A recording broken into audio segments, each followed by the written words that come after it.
Alright, this is the elevator here at the Macy's wing, Southridge Mall in Greendale, Wisconsin. Take a look what we got here. We have an old Montgomery elevator to ride. 2.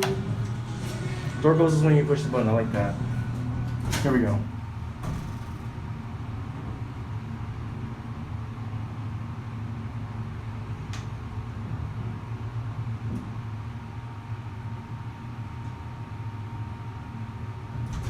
Here we are, 2.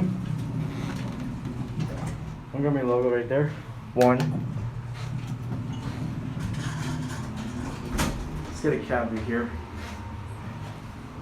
I would say this is a basic cab. No indicator though. Add-ons to our buttons. 2,500 pound capacity, so COP. Look at this button over here. Sorry about the cutoff there, I ran out of memory. But anyways, take a look at this call button. Forgot what button is that. Alright, there it goes in. That'll be it.